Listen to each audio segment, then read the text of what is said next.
marca el que aprendan, ¿ya? Es solamente una forma de quizás hacer más entendible esto, que a veces, si van a una clase muy teórica, además va a ser más difícil de entender, ¿ya?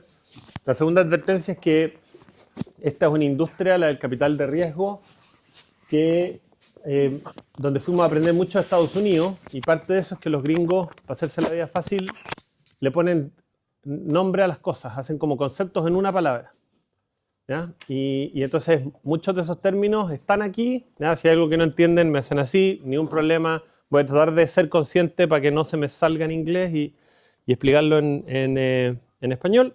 Y tercero, esto no es más que la acumulación de mis 17 años de experiencia, por lo tanto pueden haber sesgos aquí también, feliz de contrarrestarlo con experiencias que tengan ustedes o visiones distintas, ¿ya? Con opiniones distintas.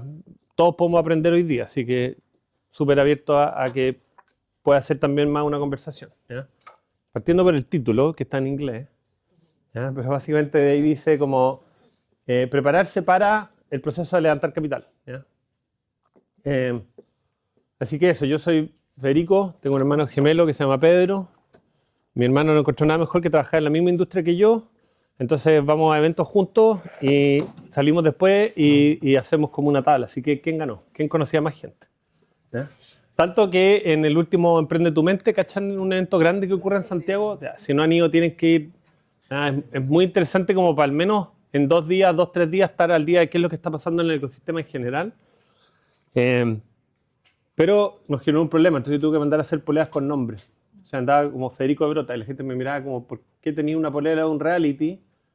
Y ahí la mitad de la gente se enteró que yo tenía hermanos gemelos. Entonces ahora prefiero avisarlo para que si se topan conmigo puedo no ser yo, ¿ya? Yo vivo en Concepción, así que si se topan conmigo en Concepción probablemente soy yo. Si se topan conmigo en Santiago, podría ser yo, pero... Bien. Yo trabajé... Yo soy ingeniero comercial de la Universidad del Desarrollo de Santiago. Trabajé en la UDD como 4 años, primero como ayudando a promover el espíritu emprendedor. Después trabajé como parte del equipo fundador de la incubadora de la UDD, que se llama UDD Ventures. De ahí trabajé en la Corfo y hace 12 años como cofundador de Brota, ¿ya? No vamos a hablar tanto de Brota, ¿ya? Al final va a un pedacito especial al crowdfunding, pero en general la idea hoy día es que se lleven una visión bien general.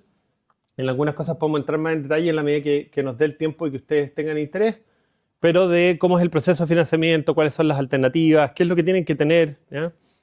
Y aquí hago la distinción de que, lo vamos a ver, quizás de nuevo mi experiencia está más relacionado al mundo de las startups, ¿ya? Pero esto no es muy distinto para el mundo de las empresas tradicionales, ¿ya? Porque al final levantar capital es más bien un acto de generar confianza y de poder convencer a otros de invertir, independientemente del viaje que ustedes quieran tener como fundadores de sus compañías, ¿ya? Bien, entonces, esto es lo primero, es contarles que mi visión del emprendimiento es que el emprendimiento debería verse más que como un objetivo como instantáneo de que, partí una empresa y soy exitoso a la primera. Es que esto es como cualquier disciplina, algo que debe entrenarse, ¿ya? Esto del espíritu emprendedor, ¿ya? Y algo que ustedes tienen como no existe como carrera todavía, quizás las ingenierías es lo más cercano. Emprender es la acción de construir una empresa, en realidad de aventurarse a construir cualquier cosa que resuelva un desafío, ¿ya? O sea, que lo puede hacer a través de una empresa, a través de una fundación, a través de una acción que tú hiciste para resolver algo, ¿ya? Y tener éxito, para algunos, claro, resulta que es a la primera, es como lo que vemos en las películas en muchos casos, ¿ya? En la gran mayoría de las veces eso no es cierto y entonces que empiecen como a entender el set de habilidades que tienen que construir para en alguna de esas veces que hacen empresa logren ser exitosos, ¿ya? Entonces, esto es un viaje cíclico y hay que verlo así, porque hay muchos que se obsesionan con levantar capital como el fin último y después terminan quebrando las compañías porque no fueron acumulando la experiencia que necesitaban, ¿ya? ¿Por qué en esta analogía? Es porque uno no parte decidiendo como, mañana voy a correr una ultramaratón, sino que uno dice como, ya, voy a aprender a correr, después voy a correr 10 kilómetros, después media maratón, después ultramaratón, ¿ya? Lo mismo, ¿ya? En el camino de ustedes y de su empresa tienen que ir aprendiendo a correr las primeras etapas para imaginarse cómo y empezar a aprender de esos errores en chiquitito para imaginarse estos más grandes, etc. Así que una analogía nomás como para que se queden dándole vuelta, que para mí es mucho más relevante que entiendan de nuevo que el emprender es una disciplina, ¿ya? Y por lo tanto hay que entrenarle que el fracaso es uno de los resultados posibles, ¿ya? Federer no llegó a ser el mejor tenista del mundo ganando todos los campeonatos de forma seguida. Estadísticamente le iba muy bien, ¿ya? Pero no ganó todo. De hecho, el Chino Río, sin ir mucho más lejos, que hay gente joven, entonces puede que no cachen el Chino Río, uno, ¿no? Quizá hoy día es más conocido por su etapa farandulera que por su tenis, pero no ganó ningún Grand Slam y aún así fue el uno del mundo, ¿ya? Entonces, también hay caminos para llegar a eso que queremos lograr con nuestra compañía. A algunos les toma más tiempo, otros menos, etc. Ya, entonces, primero, una introducción al ecosistema del financiamiento de las startups. Y uso harto la analogía de los autos, a pesar de que no sé nada de mecánica. Así que probablemente me van a ver en pan algún día, así como no sé cambiar un neumático. Soy bueno, lo peor, así como que mi papá estaría... Si hubiera hijo, cambiar un neumático, y yo, bueno, llamaría a la grúa, ¿cachai? No sé ni dónde se saca el neumático, así, bueno, me compré una F-150, el neumático está como abajo, pero abajo de la camioneta, entonces hay que meterte por debajo. Ya, llamo a la grúa, bueno, no sé. Llamo a mi suegro, que es como... Ya, da lo mismo. Entonces, este es mi auto, ¿ya? Y lo bueno de esta analogía es que uno no necesita saber mucho de mecánica para entender que estos autos están construidos para viajes distintos, ¿sí? Entonces yo aquí puedo subir a mi familia con mis hijos, puedo echar maletas, tengo medianamente buen consumo de combustible, o sea, es eficiente y es un viaje cómodo. Este auto no está construido para la comodidad, no está, lo que menos le importa es el uso eficiente del combustible, ¿ya? No puedo llevar familia, probablemente al amante, no sé quién, los que tienen Ferrari, pero no hay que preguntarle. Y lo bueno de esta analogía es que esto es más similar a una empresa tradicional y esto es mucho más similar a lo que debería ser como el gen, el ADN del hacer una startup, ¿ya? ¿Cuáles son las principales diferencias? Uno, que una startup debe construirse solo para crecer rápido, no para ganar plata. Y ahí la mitad de ustedes van a quedar así como, ¿de qué le dieron de almorzar a Federico, que viene a decir esta barbarie? ¿Ya? Pero créanme, es así, ¿ya? Lo que hace que después terminan siendo grandes empresas, ¿ya? De hecho, la motivación de construir una startup tiene que ver con construir algo tan grande que realmente resuelva el problema y entre medio como que domino ese mercado. Piénsenlo, no sé, pues tipo Uber. ¿Ya? Vamos a ver después como ejemplo. O empresas que, no sé, pues que hoy día, no sé, Cencosud, ¿cachai? Que partió acá en Temuco, pero que la visión del empresario lo llevó a ser uno de los retails más importantes de la región. ¿Ya? Y eso hoy día también le da poder de negociación frente a los temas políticos, le da poder de negociación frente a los consumidores, tiene una empresa tremendamente rentable, etc. ¿Ya? Entonces, el driver de la startup es crecer rápido, también por una búsqueda de que el impacto sea mayor, ¿ya? En cambio, este auto no, ¿ya? Los dos eventualmente pueden andar a 120 km por hora, lo que hace es que este llega mucho más rápido y puede andar a mucho más de 120 km por hora, ¿ya? Y lo otro importante es que, más que el motor, que uno como que hay gente que se obsesiona, no, mira, aquí tengo una cuestión que es súper innovadora, porque mira, soy el único que hace no sé qué. Bueno, ¿y cuánto hay vendido? 0.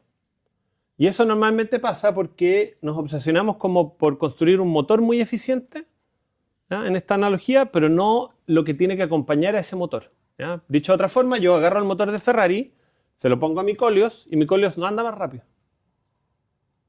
Porque el resto del auto, en el caso de las empresas, el resto del modelo de negocio no acompaña. ¿Ya? Imagínense esto, si yo les digo, oye, Juan, hago el pan más exquisito del mundo, además encima tengo idea, le inyecto una cuestión que solo se da en mi patio. Soy una startup, porque eso es súper innovador. Soy el único que hace pan con pasto inyectado de mi patio. Buena, ¿y cuántas tiendas, y qué tenéis? No, tengo una planta. Bueno, ¿y cuánto pan podéis producir? No sé, 200.000 panes al día. Buena, ¿y qué quería hacer? No, quiero copar todo el mercado. Bueno, con una planta que hace 200.000 panes al día, no te podéis consumir todo el mercado. Entonces ahí esa persona creó un buen motor, pero no lo acompañó del resto de las características que tienen que haber para que ese proyecto pueda realmente ser una startup. Piénsalo al revés. En ese mismo ejemplo, algo que me encanta a mí que se llama ¿cachan Bread and Master? Que es una marca como de pan congelado. Bueno, es que ahora todos los supermercados tienen sus propias marcas de pan congelado. Pero fue un proyecto, era una empresa de un chileno, que después, no sé, se la compró Bimbo o algún colombiano que hace pan. Y ese gallo quería que la gente pudiera volver a consumir pan como en la experiencia antigua, que todos íbamos como a la panadería en la mañana o en la tarde y consumíamos pan fresquito. El gallo dijo, eso ya no es... en realidad es súper difícil hacerlo a través de hacer panaderías, pero si yo logro hacer pan que congelado a 5 minutos de horno, que como recién hecho, podría atender todo el mercado. ¿Ya? Pero eso significó invertir en tecnología. Yo me imagino esa conversación con el comprador del Jumbo como, hola, ¿sabes que quiero vender pan congelado? Y el del Jumbo le dijo, ¿qué güey? ¿Puedo decir improperio, no? Después lo edita el del video, así, pip, ya. Algunos nomás, voy a tratar, no sé, que a mí se me arrancan las cabras para el monte, bueno, y ya, después me reta. Entonces, ese gallo tiene que haber llegado al Jumbo y le ha dicho, oye, quiero vender pan congelado. El gallo Jumbo le tiene que haber dicho, estáis loco. Primero, yo tengo panadería. Y segundo, ¿qué saco para hacer espacio para tu pan? Saco hamburguesas, se venden mucho más que el pan congelado, el choclo, no sé, el pollo, etc. ¿Ya? Y entonces había un grado de resistencia del mercado. ¿Ya? Entonces, quédense con esto inicialmente. Es súper importante como la innovación, ¿ya? Pero no puede estar... De hecho, es lo que le pasa mucho como a los proyectos de base científica y tecnológica, que dicen como, tengo algo que es único. Y no lo visten del resto de las cosas que tienen que haber para que ese proyecto pueda crecer rápido. ¿Ya? Eso. Ya, entonces, no tiene nada de malo el que salga de aquí diciendo que quiere hacer una empresa tradicional y que quiere correr poco riesgo. Eso es lo otro. Que aquí uno corre mucho riesgo. Y no sé si ustedes han andado en Ferrari, yo no. Arturo Vidal, no sé. Arturo Vidal se compró un Ferrari y se cayó un zanjón justo antes de un partido de fútbol, para los pocos futboleros. Pero este auto no está construido como... No va a ser intuitivo andarlo rápido a la primera. Lo más probable es que uno choque si quiere andar a 300 km por hora en la primera salida del auto. ¿Ya? Con sus empresas puede pasar lo mismo. Si es que más encima están aquí. ¿Ya? Como pásenle a un niño, pásenle a uno de sus hijos su auto y que no es un Ferrari, igual lo va a chocar, güey, porque va a partir para atrás en vez de para adelante. ¿Ya? Entonces, el riesgo es mucho mayor, por lo mismo. Ya no sé si han visto las películas de carrera que como que cuando más rápido va el auto o la moto, más borroso se pone al lado. Ya, es lo mismo con sus empresas. ¿Ya? Entonces, no hay nada de malo, ¿ya? Pero son viajes distintos. ¿Ya? Y un poco la diferencia tiene que ver con esto. No sé si alcanzan a alcanzar ya, que como soy espacioso. El viaje de una empresa tradicional es más parecido a la línea verde. ¿Ya? Y el viaje de una startup es más parecido a la línea roja. ¿Ya? Entonces existe algo más de fricción al principio, producto de que en esa innovación hay una dificultad para llegar al mercado. El mercado dice, oye, pero si todo el mundo lo hace de esta forma, ¿por qué yo tengo que cambiarme de producto de servicio? ¿Ya? O cómo me demostráis que lo tuyo es más efectivo que lo que existe, etcétera. Entonces hay una mayor resistencia, pero en la medida que logramos vencer esas fricciones y accedemos al capital y podemos aguantar, eventualmente podemos tener un viaje con un resultado exponencial. ¿Ya? Esta diferencia es la disrupción en el modelo, de la innovación en el modelo. ¿Ya? Ya, aquí resultan dos cosas bien importantes, y porque nosotros por lo menos en Brota estamos como obsesionados con las startups, es que el retorno como inversionistas, pero también para esos fundadores, puede ser mucho mayor persiguiendo una startup que persiguiendo una empresa tradicional, y el impacto que esa empresa puede alcanzar es mucho más grande. Si yo les digo que quiero acabar con el plástico del mar vendiendo cepillos de dientes de bambú, probablemente esa correlación no se junta. O sea, yo no voy a acabar con el plástico del mar vendiendo cepillos de dientes, porque los cepillos son solo una parte muy chiquitita del plástico del mar. Distinto es que yo les diga, mira, sé que quiero crear una nave autónoma que con paneles solares que navega, recorre los océanos limpiando solo el plástico. Probablemente por ahí ya hay una relación más cercana entre el tamaño del problema y la solución que yo propongo. Entonces, solo como ejemplo de lo primero, nosotros en Brota financiamos a un cabro que se llama Cristian Tala. Algo bien divertido es que cuando él se acercó a Brota no tenía compañía, entonces nos facturó de la empresa de su papá. Y su papá se llama Cristian Tala Manríquez y la empresa se llama Grupo CTM. Pésimo nombre para ponerle una compañía. ¿Ya? Cuando nos llegó la factura pensamos que nos estaban agarrando para el fideo, entonces... Bueno. Cristian Tala fundó una empresa que se llama Pago Fácil, que a los 3 años y medio de haberlo financiado se lo vendió al BCI, ¿ya? Al banco BCI, en 27 millones de dólares. Cristian tenía 35 años cuando lo vendió y tenía el 75% de la compañía. Como en cualquiera de sus pegas, entre su sueldo y lo que podrían rescatar de utilidades a final de año, piensen cuánto se demorarían en hacerse de, no sé, pues a Cristian le tienen que ha llegado como 14 millones de dólares después de impuestos. A mí no se me ocurre, pues no, me faltan años de vida para juntar 14 millones de dólares entre sueldos y retiros de utilidades. ¿Cachai? Entonces, eso es un poco la diferencia entre... Pero Cristian estuvo a punto de morirse porque estaba solo emprendiendo, porque eso significó 3 años sin vacaciones. De hecho, las últimas, un par de firmas en el proceso de venta tuvimos que ir a sacárselas a la clínica. En realidad él había perdido la conciencia, entonces nosotros poníamos las huellas porque necesitábamos vender. No. ¿Ya? Pero es más o menos así, ¿ya? Mucho riesgo, mucho riesgo. Y eso podría significar para Cristian perderlo todo, desde la vida en adelante. ¿Ya? Ya. Después, todas las compañías viven un ciclo de vida que tiene distintas etapas. Les voy a pasar la presentación para que no le tomen fotos. ¿Ya? Y además porque yo no soy tan guapo, entonces da lo mismo. ¿Ya? Si esto es lo importante. Se los voy a mandar, esto es un PDF, me da exactamente lo mismo. Aquí no hay nada que sea así como una cuestión secreta. Entonces, los proyectos viven ciertas etapas. Ya esto probablemente lo han visto en el mundo de los subsidios. Entonces como que Corfo dices, mira, yo estoy por aquí, después están no sé quién. Eso es más o menos así. Entonces está la idea o arranque el proyecto, las etapas tempranas o las primeras prospecciones comerciales, el crecimiento de las ventas, la madurez y consolidación del negocio. Y después lo que muestra este gráfico es que para cada una de estas etapas hay distintos actores o actrices desde el punto de vista del financiamiento que deberían apoyarme, ¿ya? En eso. Y la línea verde, ¿ya? Es lo que nos enseñan en la universidad desde el punto de vista de que las empresas al principio gastan más de lo que tienen o gastan más de lo que ganan y en algún punto se alcanza este punto de aquí como la intersección que se llama el punto de equilibrio, que es como lo que todos buscamos, que es ese punto en donde yo gasto más de lo que gano, ¿ya? Y al menos el negocio de ahí en adelante puede como flotar, ¿ya? Si es que yo siguiera haciendo exactamente lo mismo, ¿ya? Y después hay un crecimiento que se va volviendo como más apaisado y eso tiene que ver con que esa empresa sigue creciendo como parecido a esto en el fondo, ¿ya? A esta línea verde, ¿ya? ¿Qué es lo que pasa en la realidad de las startups? Que es que como se busca el crecimiento acelerado por sobre la salud financiera o sobre la generación de capital, ¿ya? El viaje se ve más o menos así, ¿ya?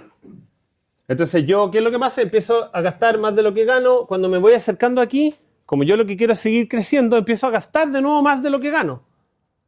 Que en la cabeza de cualquier ser humano racional es una soberana estupidez, ¿ya? Y yo lo vuelvo a hacer y lo vuelvo a hacer y lo vuelvo a hacer, ¿ya? ¿Qué es lo que me falta agregarle a este gráfico? Que lo digo todas las veces que hago esta clase y se me olvida poner la otra línea, que es que aquí yo debería ver una línea como esta, ¿ya? Entonces esto es como la utilidad del ejercicio al final de mi negocio de cada año, ¿ya? Y la línea roja, en el fondo, debería ser cómo se ven las ventas asociadas a esa utilidad al final de cada periodo, ¿ya? ¿Por qué necesitamos entonces el financiamiento en este viaje? Porque necesitamos que esto ocurra arriba del cero. Yo no puedo no tener capital para cubrir mis obligaciones, si no me cae DICOM, la dirección del trabajo, la tesorería, paguen el CAE. No, ya. Entonces, entonces yo necesito levantar capital para que esto ocurra arriba del cero, ¿ya? Por eso es que existe la industria del capital de riesgo. ¿Ya? De nuevo, imagínense en un negocio que... Solo déjeme contarle un ejemplo de personas. Nosotros llevamos 13 años. De los 13 años hemos perdido plata, no sé, qué vergüenza, pero 11 de los 13 años hemos perdido plata. ¿Ya? El 2021 nos fue súper bien, porque cuando se vendió Pago Fácil a nosotros nos entró un turro de plata muy grande. Entonces uno de los directores dijo, oye, yo creo que es importante que Brota ya no tenga una sola cuenta en un solo banco, porque eso es un riesgo, y si después ese banco decide que lo que hace Brota no es legal, o en este proceso de que salga la ley del crowdfunding, mejor abramos otra cuenta. Ese director nada más ni nada menos es uno de los hijos del dueño del Banco de Chile, y él dijo, yo los voy a conectar con el Banco de Chile. Nosotros dijimos, estamos listos. Si el dueño, bueno, ¿qué nos dijo el Banco de Chile? Nos hizo una tapa, bueno, que sonó hasta Arica. ¿Ya? ¿Por qué? Porque el Banco de Chile hizo su proceso normal, y vio nuestro balance y dijo, pues si esto pierde plata, no es puro riesgo esta cuestión, y no nos abrió cuenta. ¿Ya? No. Por eso echamos al director, no, lo echamos por otra cosa. ¿Ah? 2. La primera la abrimos contra la garantía de los emprendedores, imagínate. Y la segunda fue un poco más fácil, pero nos dieron una cuenta como sin tarjeta de crédito, así como para que recibir y sacar plata. El ejecutivo no tiene la culpa, güey. De hecho, ustedes no querrían que su plata que está en la cuenta del banco se la estén prestando a emprendedores que la van a arriesgar para perderla, porque el banco tiene una responsabilidad con su plata. ¿Ya? Entonces, por eso es que se necesita desarrollar el músculo privado de inversión para las startups, porque somos unos enfermos de la cabeza. ¿Sí? Mi mamá todavía me dice, mijito, ¿cuándo se consigue un trabajo, verdad? Y yo, mira, vieja, no, mira, mamita linda, le digo yo. Doy empleo, genero impacto, pero claro, ella ve que lo paso mal y que se me cae el pelo y que, ¿cachai? Ya me veo algún día en una portada del diario porque me mandé alguna cagada. Hoy día mandé un mail, así como que alguien me copió en un mail y yo le dije, no, puta, esa cuestión no. Y no caché que iban copiado 220 inversionistas de Brota. Así que ya me va a llamar mi papá más rato y va a decir, ¿qué? ¿Cómo mandáis un mail donde dice puta? Bueno, no la cagué. Ya. Esto es un buen ejemplo de eso, ¿ya? De lo que les decía antes, de la obsesión del crecimiento acelerado. ¿Ya? Ha ido cambiando un poco ese paradigma en los últimos 3 años. ¿Ya? Antes había como una lógica así de, vamos, inyectémosle plata y que esto crezca independiente el tamaño del hoyo que eso va generando. Eso cambió hace unos 3 años. ¿Ya? Vamos a hablar después de un buen indicador para que ustedes puedan entender si están cumpliendo con ese viaje acelerado de las startups o no. ¿Ya? Pero Uber perdió plata 10 años seguidos antes de tener su primer trimestre positivo a nivel financiero. Quemó 31,5 billions antes de generar 326 millones. Ahora, ¿qué es lo que está detrás de esto? Y que se los contaba antes como en esta comparación de la búsqueda del crecimiento acelerado, es que hay países como Chile que moldean sus leyes en torno a Uber y no al revés. ¿Ya? Porque Uber es demasiado significativo. De hecho, Uber lo quisieron regular en el 2021, pero dejaban 1 millón de personas sin trabajo en esa época. Y en la pandemia dejar 1 millón de personas sin trabajo era dejar una cagada magna. Entonces, Uber alcanzó es como Google. La Comunidad Europea demanda a Google por prácticas monopólicas. Puta, si no fuera por Google, seguiríamos teniendo que ir a la biblioteca para aprender de las cosas. ¿Cachai? Entonces, pero eso es un poco lo que buscan los que están tratando de crear startups. ¿Ya? Y lo otro es que esto ocurre porque en realidad Uber es tan valioso para sus clientes después que Uber viene y me dice hoy día, tipo, oye, ¿sabéis que la suscripción mensual ya no es 7.990, es 9.990? Y yo estoy tan acostumbrado a no ir al supermercado que voy a pagarle las 2 lucas de mierda y el weón va a ganar plata. ¿Ya? Te piénsenlo tipo Netflix, como cambiamos las políticas, sube el precio. ¿Se han dado de baja en algún servicio de suscripción? Yo no. Porque mi hija ve Disney y yo tengo como 6. Te juro que hay plataformas que pago y no uso. Porque una vez mi señora quiso ver una serie colombiana en HBO. Y ahí está el huevón pagando HBO todos los meses. ¿Cachai? Y se vuelven tan importantes porque el impacto es tan grande ¿ya? Que después hay espacio para hacer ciertos ajustes y ganar plata como enfermos de la cabeza. ¿Ya? Piénsenlo, o sea, hoy día camino para acá veía una cuestión que decía como las empresas con mayor como utilidad del planeta, y es como Google, Apple, Amazon, ¿cachai? Ya. Entonces, ojo con esto, de nuevo, hay mucho riesgo, o sea, si los de Uber, es como vieron, hay una serie muy buena que se llama WeCrash, que es la historia de los WeWork, que es como cómo no hacer lo que hace bien la nube. Que es la historia de un gallo que dijo que se iba a comer el mundo haciendo coworks y se compraba pisos y pisos de edificio, bueno, y dejó una cagada gigante, bueno, y no sé si está en la cárcel el gallo, pero probablemente a nivel de reputación muy cuestionados por algunos y otros esperando a ver qué parte porque quieren invertir en él. Pues tipo, piensen en Elon Musk. Acaba de abrir SpaceX a la bolsa y no sé cuánto venderá, no mucho, pero vale $1 trillón. Es pura expectativa en que Elon Musk algo se le va a ocurrir qué hacer con los cohetes que es capaz de devolver, bueno, y que se va a forrar en plata. Porque ya hizo Tesla, porque antes había hecho PayPal, porque antes había hecho no sé qué. ¿Ya? Ya. Entonces, ¿dónde está el Venture Capital o el capital de riesgo? Están los activos más tradicionales para los inversionistas, que son las acciones de la bolsa, la renta fija, el mundo inmobiliario, etc. La capacidad de comprar dólares y vender dólares. Después, los mal llamados activos alternativos, que son así como que aquí la estafa piramidal está aquí. Está aquí también, pero... ¿Ya? Y aquí hay otras alternativas donde una de esas alternativas para los inversionistas es dedicar su capital a invertir en empresas emergentes, ¿ya? En empresas de etapa temprana. ¿Ya? Donde una es el private equity, que es un comportamiento en donde el que invierte se hace del control de la compañía, normalmente asociado a que cree que lo puede hacer mejor que tú, ¿ya? Y que como lo puede hacer mejor que tú, va a invertir, lo va a hacer crecer en 4, 5, 6, 10 años y lo va a vender, ¿ya? A un mucho mejor precio del que él o ella invirtieron, ¿ya? En el mundo del Venture Capital el paradigma es un poco distinto, porque al otro lado tenía una persona tan loca que más o menos tenéis que dejarlo volar solo, ¿ya? Y que eventualmente ese 10, 15, 20% que tú hayas tomado a la compañía sea muy valioso en el futuro, ¿ya? Para esa analogía pago fácil, los inversionistas de Brota pusieron 60 millones de pesos para que Cristian partiera su negocio, ¿ya? Y multiplicaron en 3 años y medio por 36. O sea, esos 60 millones de pesos se transformaron en 2.160 millones de pesos. ¿Ya? O sea, usted, un inversionista que, por ejemplo, ahí invirtió 1 millón de pesos, 3 años y medio después recibió 36 millones de pesos. Con mucho riesgo asociado, porque si Cristian se moría en la clínica, pagó fácil, ¿ya? Pero gracias a que logramos llegar a buen puerto, hizo 36 veces su inversión. Eso fue como 178% de rentabilidad anual, no te lo da ningún producto financiero en la industria. Bueno, el tráfico de droga y los niños haitianos, pero no nos metamos ahí. Esa parte ¿Cuál de todas las barbaries que ya dije? Pobres. Es como está ahí alguien anotando así en un cuaderno, como barbarie 1, barbarie 2. Entonces, ¿qué es una startup? Son empresas innovadoras que muestran un potencial de crecimiento acelerado, lo que les decía antes, ¿ya?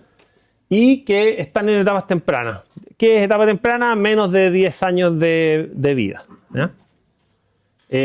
Y el Venture Capital apoya el emprendimiento y la innovación para crear un mundo distinto. ¿Ya? De nuevo, como para mí hubiera sido bacán haber sido los primeros inversionistas de Google, porque hoy día sentiría como que generé mucho bienestar, porque logré que el conocimiento fuera accesible y gratis para todos, ¿cachai?